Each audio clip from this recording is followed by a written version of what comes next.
అరుణాచలంలో అగ్నిలింగం. ఇప్పుడు కంచి అంటే పృథి ఉంది, శ్రీకాళహస్తి అంటే వాయువు తెలుస్తోంది, జంబుకేశ్వరంలో జలలింగం అంటే నీటి దగ్గర శివలింగం దగ్గర నీరు ఊరుతోంది. సరే, చిదంబరంలో ఆకాశలింగం అంటే అంతటా నిండినటువంటి ఆకాశమే అక్కడ ఉన్నది తెలుస్తోంది. కానీ అరుణాచలంలో అగ్నిలింగం అంటే అక్కడ అగ్ని ఏది? మీరు అరుణాచలం శివాలయంలోకి వెడితే మీకు అక్కడ అగ్ని ఏమైనా కనపడుతుందా? ఒక పెద్ద జ్యోతిస్వరూపాన్ని అక్కడ ఉంచి, లేదా ఒక పెద్ద నెగడుల ఒక మంట మండుతూ ఉంటే అదేనండి శివలింగం అక్కడ అని ఎవరైనా చెప్తారా? చెప్పరు. మామూలుగా శివలింగమే ఉంటుంది. మామూలు శివలింగమే ఉన్నప్పుడు అరుణాచలంలో ఉండేటటువంటి శివలింగం అగ్నిలింగం ఎలా అవుతుంది? అరుణాచలమునందు అగ్నిలింగం ఉన్నది అని ఎందుచేత చెప్పబడింది అంటే, మీరు బయట ఎంత చల్లగా ఉండనివ్వండి, అరుణాచలం దేవాలయంలోకి వెళ్ళి కూర్చుంటే ఒళ్ళు చెమటలు పోస్తుంది, అంత వేడిగా ఉంటుంది. ఆ వేడి నిజంగా అగ్నిహోత్ర స్వరూపంతో ఉంటే మనం తట్టుకోలేమని ఆ వేడి రూపంలో ప్రకాశిస్తూ ఉంటాడు ఆయన. కాదు కాదు, అసలు యథార్థం ఏమంటే అది జ్ఞానాగ్ని. ఆ జ్ఞానాగ్ని ఎవరికి కలుగుతుందో వాళ్ళ కర్మలు దగ్ధమవుతాయి. జ్ఞానాగ్ని దగ్ధ కర్మాణం అంటాడు భగవద్గీతలో గీతాచార్యుడు. ఆ జ్ఞానాగ్ని వలన మళ్ళీ పుట్టవలసినటువంటి అవసరం లేకుండా పాపములన్నీ కూడా కాలిపోతాయి సంచితముతో కలిపి. అంత గొప్ప జ్ఞానస్వరూపమే రాశీభూతమై లింగస్వరూపాన్ని దాల్చింది. అందుకే దాన్ని జ్ఞానస్వరూపమైనటువంటి అగ్నిలింగం. అరుణాచలంలో ఉండేటటువంటి శివలింగానికి అరుణాచల క్షేత్రానికి ఒక ప్రత్యేకమైనటువంటి లక్షణం. ఏమిటి ఆ లక్షణం అంటే, పరమేశ్వరుణ్ణి ఒకానొకప్పుడు ప్రార్థన చేశారు, అయ్యా ఇన్ని జన్మలు ఎత్తలేకపోతున్నాం, అందులో వచ్చేది కలియుగం, చాలా తేలికగా అజ్ఞానానికి వశులమైపోతాం, మాయకి లోబడిపోతాం, తప్పు పనులు చేస్తాం, మళ్ళీ పునర్జన్మలు వస్తాయి. మరి అలా రాకుండా ఉండాలంటే మాకు ఒక తేలిక మార్గం ఏదైనా ఉపదేశించేయండి అన్నారు. ఆయన అన్నాడు, దర్శనాత్ అభ్రసదసి అన్నాడు. చిదంబరం వెళ్ళి ఎలా దర్శనం చెయ్యాలో తెలుసుకుని అలా దర్శనం చెయ్యండి, ఇక మీరు పుట్టవలసిన అవసరం ఉండదన్నాడు. చిదంబరంలో దర్శనం అంటే ఇందాకే మీతో ప్రస్తావన చేశా, తలుపు తీస్తారు సిద్ధంగా ఉండండి అంటారు, ఆ తెర తీస్తారు, ఇలా చూసేటప్పటికి ఇలా జాగ్రత్తగా కళ్ళు నులుకుని చూస్తారు, ఏం ఉండదు. మారేడు దళాల దండలు వేలాడుతుంటాయి, బంగారు మారేడు దళాలు, మామూలు మారేడు దళాల దండలు ఉంటాయి, తెరహేస్తారు, అయిపోయింది వెళ్ళిపోండి అంటారు. కొంతమంది అంటారు, డాంబికానికి నీకు కనపడలేదా, శివలింగం వెనకాల ఉంది కదూ అంటారు, ఉత్తిది. అదేం కాదు. అదేమిటండి ఏం లేదు కదా వెనకాతలంటే అదే చిదంబర రహస్యం అంటారు. అందుకే ఇప్పటికీ అర్థం కాని విషయాన్ని చిదంబర రహస్యం అంటారు. ఆకాశము అంటే అంతటా నిండిపోయి ఉంటుంది. అంతటా నిండిపోయిన ఆకాశములో అన్నీ ఉంటాయి. ఇప్పుడు మఠాకాశము అంటాం, అంతటా నిండిపోయినటువంటి ఆకాశం ఒకటి అనంతాకాశము అంటారు. అనంతాకాశమునందు మఠాకాశము అంటే ఓ గదిలో ఆకాశం ఉంటుంది. మళ్ళీ అందులో కుండ పెట్టారనుకోండి ఘటాకాశము, మళ్ళీ ఆ కుండలో ఖాళీ భాగం ఉంటుంది, అది ఆకాశం. ఏమీ లేదనకూడదు, శూన్యం అనకూడదు, శూన్యం బౌద్ధుల వాదన, ఆకాశము సనాతన ధర్మవాదన. అరుణాచలంలోకి వెళ్ళడానికి ఒకటే, పరమేశ్వర నాకేం తెలియదు, నాకున్నవన్నీ పాపాలే, నిన్ను నమ్ముకుని వస్తున్నాను, నువ్వే నన్ను అరుణాచల ప్రవేశం చేయించు అని అడిగినటువంటి వారికి అరుణాచల ప్రవేశం చేయిస్తారు తప్ప, అహంకృతితో కొంచెం డాంబికంగా బయలుదేరితే అరుణాచలంలోకి వెళ్ళరు అని జ్ఞాన సంబంధనాయనారంతటి మహానుభావుడు వెళ్ళలేకపోయాడు, దొంగలు కొట్టేశారు. అప్పుడు ఆయన బాధపడితే ఉన్నవన్నీ ఎత్తుకుపోయిన తర్వాత ఈశ్వరుడి మీద పత్తికాలు పాడి పరమ నిరాడంబరంగా వినయంతో ప్రవేశిస్తే అరుణాచల పట్టణంలోకి ప్రవేశించగలిగాడు. అరుణాచలం అంత గొప్ప క్షేత్రం. అసౌ యస్తామ్రౌ అర్ణవుత బుభ్రస్సుమంగళ ఏ చేమాగం రుద్ర అభితో దిక్షుశ్రిత సహస్రసో వైశాఖం హేడైమహే అంటుంది రుద్రాధ్యాయం. ఎర్రటి కాంతులు కలిగినటువంటి పరమశివుడు సర్వమంగళ స్వరూపంతో ఉంటాడైన. ఉండి అన్ని ప్రాణులకు కూడా విశేషమైనటువంటి ఉపకారం చేస్తూ ఉంటాడు. అంత గొప్పగా పరమశివుడు వెలిసినటువంటి క్షేత్రం అరుణాచలం. మనం ఎక్కడికైనా శైవ క్షేత్రానికి వెడితే ఆ శివాలయంలో ఉండేటటువంటి శివలింగం ఏది ఉంటుందో దాన్ని మాత్రమే ప్రధానమైన శివస్వరూపంగా భావన చేస్తాం. ఉదాహరణకి మీరు కంచి వెళ్ళారనుకోండి, ఏకాంబరీశ్వరలింగము అని ఆ కాంచీపురంలో ఉండేటటువంటి పృథివీలింగమే గొప్పది. ఆ పృథివీలింగ దర్శనం ప్రధానంగా చేస్తాం. మిగిలినవన్నీ కూడా పరివార దేవతలు ఇతరమైనటువంటి లింగాలు ఉంటాయి శివాలయంలో. కానీ ప్రధానమైన లింగం కాంచీపురంలో పృథివీలింగం. ఆ శివలింగాన్ని దర్శనం చేస్తాం.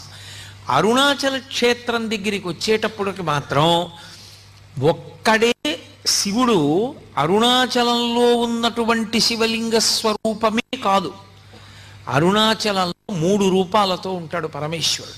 ఒకటి, అరుణాచలంలో ఉన్నటువంటి దేవాలయం లోపల ఉన్నటువంటి శివలింగ స్వరూపం ఒకటి, అది ప్రధానమైన లింగ స్వరూపం. 2, అరుణాచలం కొండంతా కలిపి శివస్వరూపం, అది అగ్నిస్వరూపం. అందుకే కృతయుగంలో అది అగ్నిస్వరూపంగా ఒక పెద్ద జ్యోతిస్సుగా వెలుగుతుండేదిట.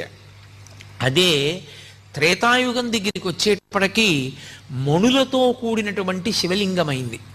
అదే ద్వాపర యుగంలోకి వచ్చేటప్పటికి పెద్ద స్వర్ణలింగమైంది. కలియుగంలోకి వచ్చేటప్పటికి మరకత లింగమైంది.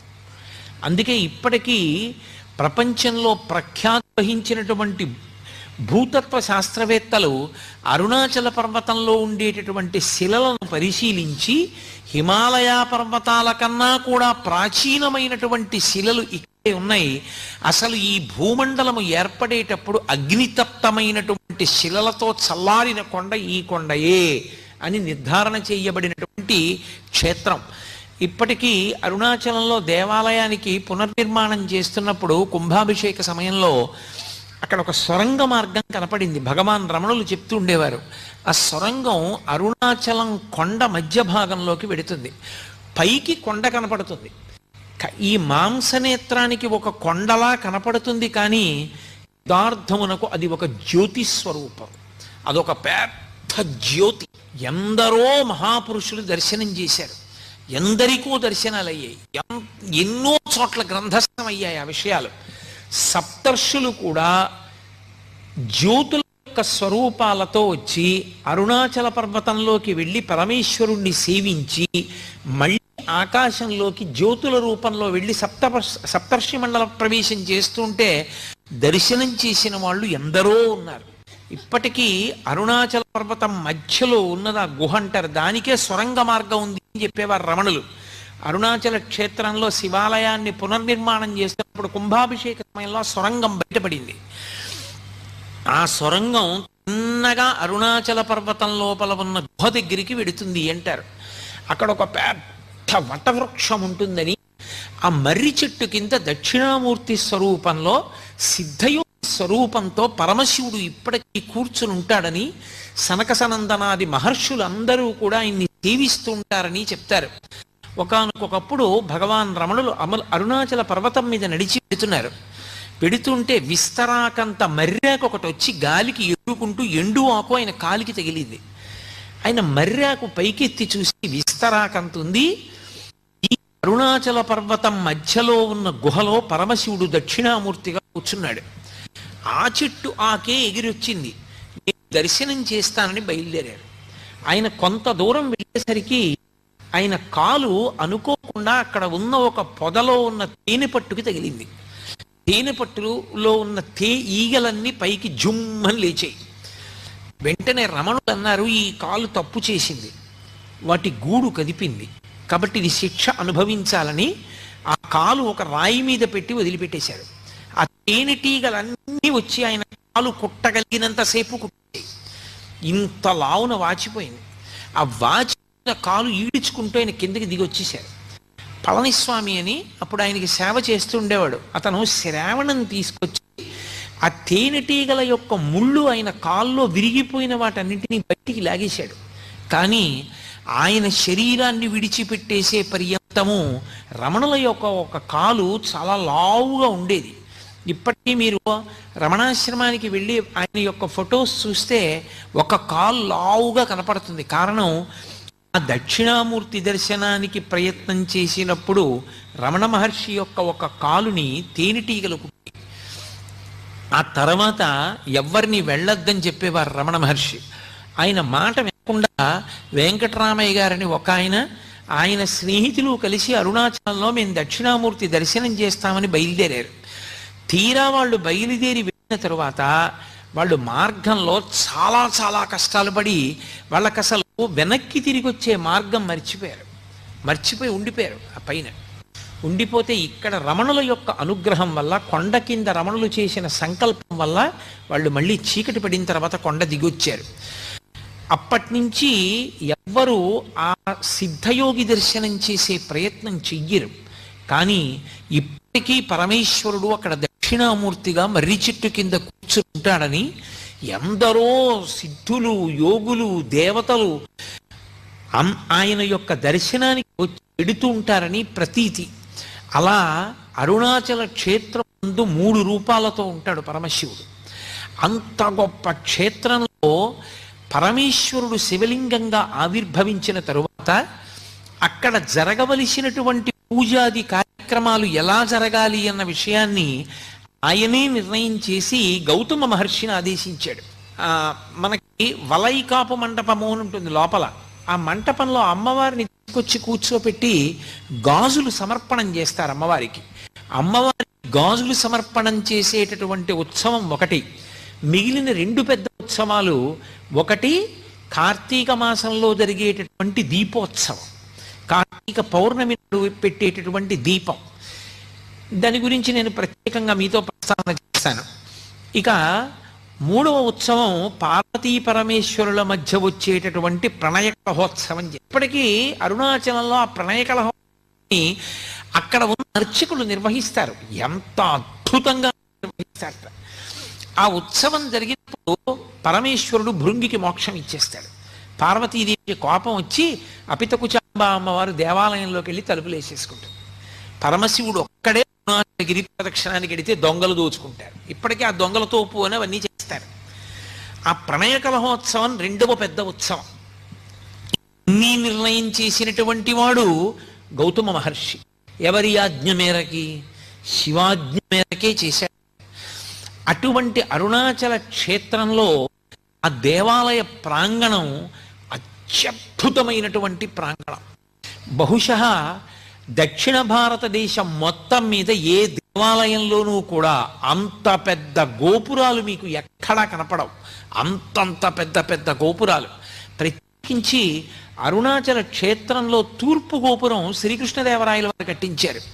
శ్రీకృష్ణదేవరాయల వారు కట్టించినటువంటి ఆ గోపురం ఇక అంత పెద్ద గోపురం మీకు ఎక్కడా కనపడదు. దాన్ని ఎవరైనా ఇలా తలెత్తి చూడవలసిందే. అబ్బా ఎంత పెద్ద గోపురం అంటారు. అంత గొప్ప గోపురం. అరుణాచల క్షేత్ర వైభవంలో గొప్పతనం ఏమిటంటే దాని ఉత్తర గోపురాన్ని కట్టించేటువంటిది ఒక ఆడావిడ. ఆ స్త్రీమూర్తి పేరు అమ్మణ్ణి అమ్మన్. ఆవిడ చాలా చిత్రమైన వ్యక్తి. ఆవిడ పరమశివుని యొక్క అనుగ్రహం చేత ఆవిడికి గొప్ప యోగశక్తులు కలిగాయి.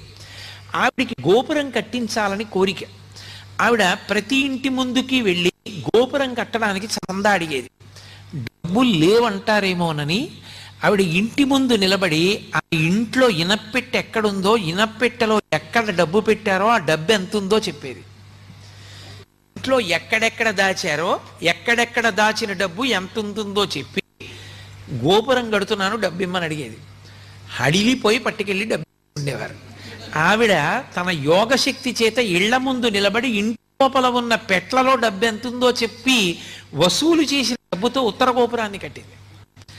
అలాగే అక్కడ ఒక గోపురాన్ని భళ్ళాల మహారాజు కట్టాడు.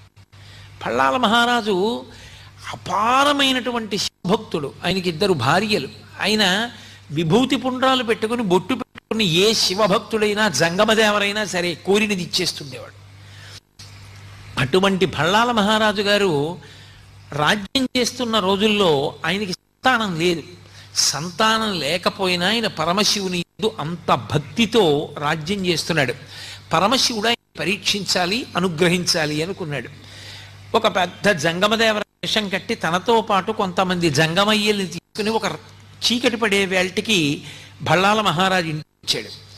ఆయన వెంటనే వాళ్ళందరినీ స్వాగతం పలికాడు, అర్ఘ్యపాద్యాదులు ఇచ్చాడు, వాళ్ళని సేవించాడు, కూర్చోపెట్టి వాళ్ళందరినీ కూడా చక్కగా మర్యాద చేసి విశ్రాంతి తీసుకోమన్నాడు. ఈ పెద్ద జంగమదేవరు అన్నాడు, నాతో వచ్చిన జంగమయ్యలకి నాకు దేవదాసీల్ని అన్నాడు. దేవదాసీల్ని తీసుకొచ్చి జంగమయ్యలందరికీ ఇచ్చారు. ఒక్క పెద్ద జంగమదేవరికి మాత్రం దేవదాసి లేదు. అయ్యో, ఈయనకొక్కడికి దేవదాసిని ఇవ్వలేని బాధపడినటువంటి రాజు తల పట్టుకుని కూర్చుంటే ఆయన రెండవ భార్య పేరు చెల్లమ్మ. ఆవిడ వచ్చింది, ప్రభు మీరు చింతపడకండి, శివసేవలో లోపం రాకూడదు, నేను దేవదాసిగా ఆయన దగ్గరికి వెడతానంది. వెళ్ళమన్నాడు మహారాజు. ఆవిడ ఆ పెద్ద జంగమయ్య పడుకున్నటువంటి గదిలోకి వెళ్ళి ఆయన నిద్రపోతున్నట్టు నటిస్తున్నాడు. ఆయన నిద్ర లేపడానికి ముట్టుకుందిలాగా, ముట్టుకోగానే పసిపిల్లవాడైపోయి ఏడిచాడు. అరే పిల్లవాడైపోయాడు, చేతుల్లో పట్టుకుని రాజు దగ్గరికి తీసుకొచ్చింది. మహారాజా, పెద్ద జంగమదేవర పిల్లవాడైపోయాడు, ఇదిగో తీసుకొచ్చాను, పరమేశ్వరుడే అనుగ్రహించాడు మనకి కొడుకు అని ఇచ్చింది. రాజు ఆ పిల్లాడిని ముట్టుకోగానే పిల్లవాడు అంతర్ధానం అయిపోయాడు. అంతర్ధానం అయిపోయి కొడుకులు లేరు అని వగచావు కాబట్టి నీకు నేనే కొడుకునవుతున్నాను, నేనే కొడుకునై నీ శ్రాద్ధ కర్మ నేనే చేస్తాను ప్రతి సంవత్సరం, నీ శరీరం పడిపోయినప్పుడు నీకు సంస్కారం నేనే చేస్తానన్నాడు. ఇప్పటికి దాదాపు 6 నుంచి 700 సంవత్సరములైంది. ఇప్పటికీ భళ్ళాల మహారాజు గారు చనిపోయిన రోజున అరుణాచల క్షేత్రంలో శివలింగం దగ్గరికి వచ్చి పత్రిక చదువుతారు. భళ్ళాల మహారాజు గారు ఫలానా రోజున ఫలానా తిథిలో ఫలానా నక్షత్రంలో శరీరం విడిచిపెట్టాడు అని. వెంటనే దేవాలయం మూసేస్తారు. పరమశివుడు ఉత్సవమూర్తి పల్లకీలో పల్లికొండ పట్టు అని అక్కడికి దగ్గర, అక్కడే రాజధానిగా పరిపాలన చేసేవాడు. ఆ పల్లికొండ పట్టు వెళ్తుంది పల్లకి, వెళ్ళి ఏట్లో స్నానం చేస్తాడు పరమశివుడు. అంటే ఉత్సవమూర్తి స్నానం చేస్తుంది. స్నానం చేసి పీటల మీద పరమశివుడు అపితకుచాంబ ఉండి భళ్ళాల మహారాజు గారికి తద్దినం పెట్టి మళ్ళీ ఏట్లో స్నానం చేసి అరుణాచల దేవాలయంలోకి వెళ్ళి అప్పుడు ఆయనకి అభిషేకం అయిన తర్వాత మళ్ళీ తలుపులు తీసి దర్శిస్తారు. 6 నుంచి 7 శతాబ్దములుగా పరమశివుడే తన భక్తుడికి తద్దినం పెడుతున్న ఏకైక క్షేత్రం అరుణాచల క్షేత్రం. ఆ క్షేత్రంలో ఆ భళ్ళాల మహారాజు గారు కట్టించినటువంటి గోపురము ఒక గోపురం. ఆ గోపురానికి కిలి గోపురం అని పిలుస్తారు. మీరు లోపల మనకి సుబ్రహ్మణ్య దేవాలయం కనపడుతుంది. మీరు ఆ సుబ్రహ్మణ్య దేవాలయం మీద తల ఎత్తి చూస్తే కొన్ని బొమ్మలు కనపడతాయి. బొమ్మల్ని బట్టి తెలుస్తుంది మనకు, అక్కడ ఒక కథ తెలుస్తుంది. ప్రౌఢదేవరాయలు అని ఒక రాజు, ఆ ప్రౌఢదేవరాయ దగ్గర అరుణగిరినాథర్ అనబడేటటువంటి ఒక వ్యక్తి మంచి ఆస్థాన కవిగా ఉండేవాడు. ఆయన దగ్గర అంతకుముందే ప్రౌఢదేవరాయల వారి దగ్గర సంబంధం అని ఒక కవి ఆస్థాన కవి. కానీ ఈ అరుణగిరినాథర్ తర్వాత ఆస్థాన కవి. అది కూడా ఎందుకు అవ్వవలసి వచ్చింది అంటే అరుణగిరినాథర్ యొక్క తల్లి చాలా చిన్న వయస్సులోనే, అరుణగిరినాథర్ చాలా చిన్న పిల్లవాడిగా ఉన్నప్పుడే శరీరం విడిచిపెట్టేసింది. అంతకు ముందే తండ్రి చనిపోయాడు. ఆవిడ శరీరం వదిలిపెడుతూ ఈ పిల్లవాడిని రక్షించమని అక్కగారికి అప్పచెప్పింది. అక్కగారి పేరు ఆది. ఆ ఆది అనబడే అక్కగారు ఈ అరుణగిరినాథర్ని పెంచి పెద్ద చేసింది. ఈ అరుణగిరినాథరు దుర్వ్యసనపరుడై స్త్రీలోలుడై స్వేచ్ఛగా తిరుగుతుండేవాడు. ఒకనాడు అక్కగారు చాలా బాధపడి నింద చేసింది.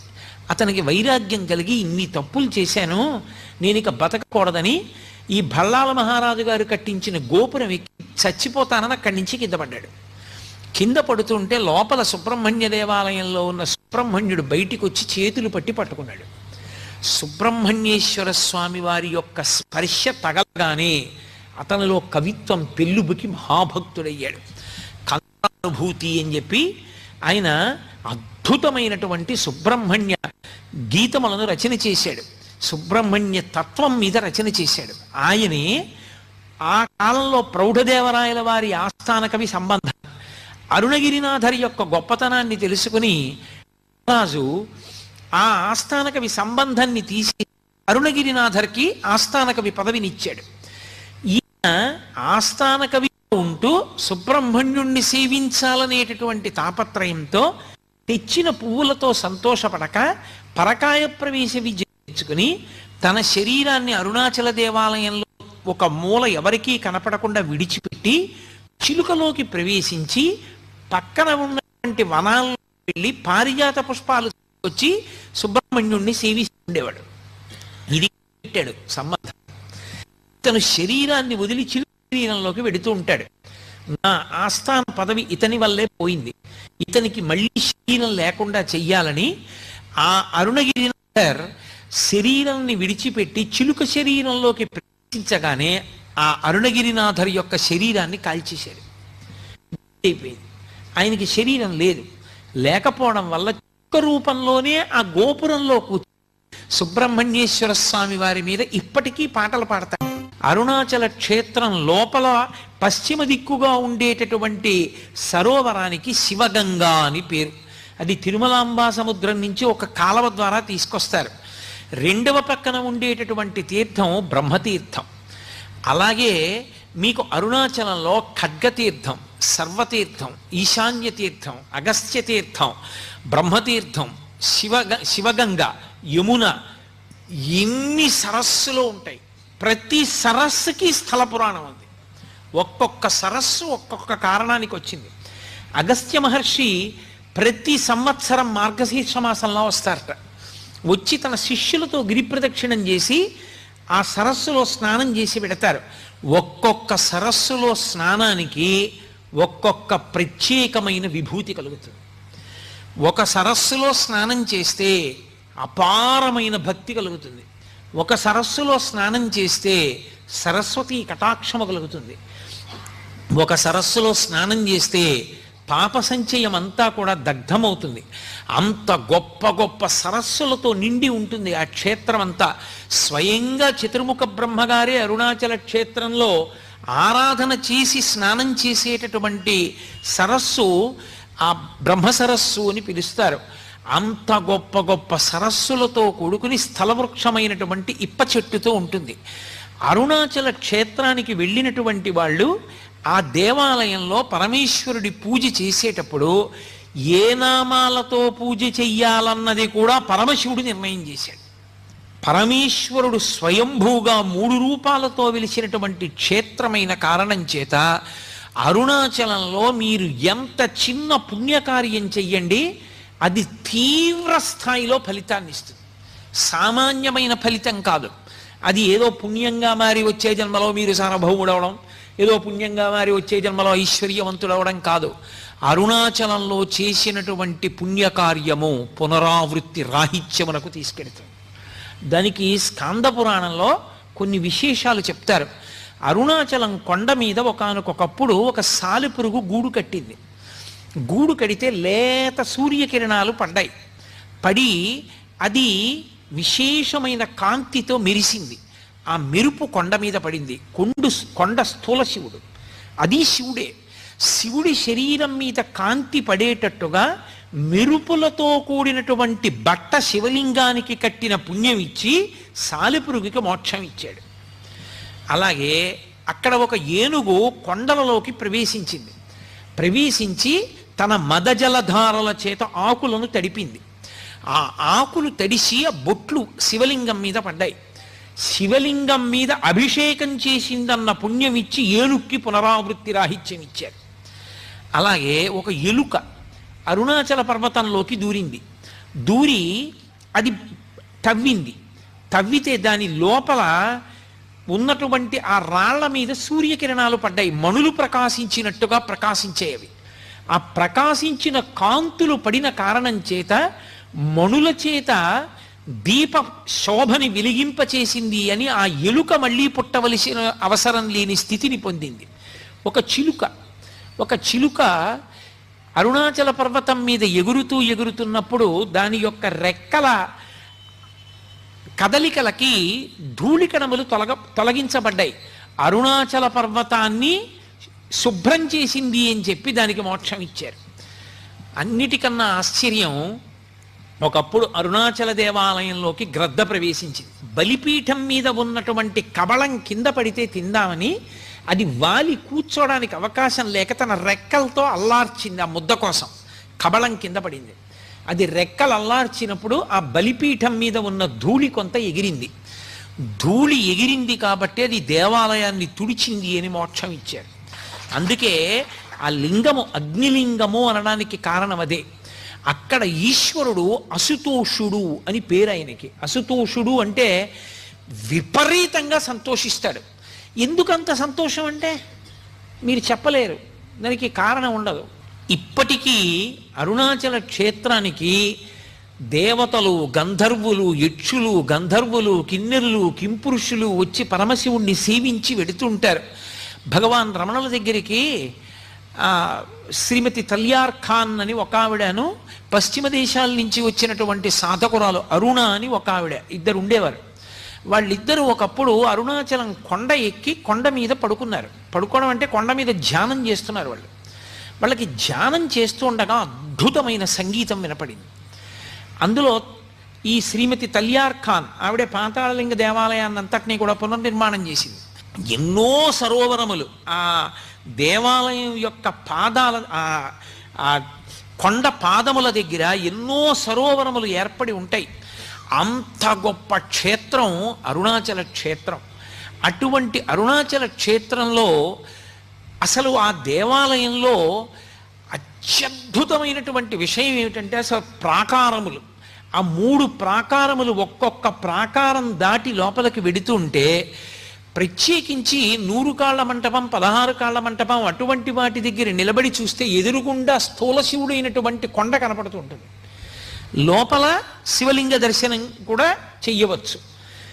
అది కొంచెం తపోదృష్టితో చూసిన వాళ్ళకి లోపల ఉన్నటువంటి సిద్ధపురుషుణ్ణి కూడా మనసులో కనీసం ధ్యానంలో దర్శనం చెయ్యొచ్చు. అంతటి పరమోత్కృష్టమైన క్షేత్రం.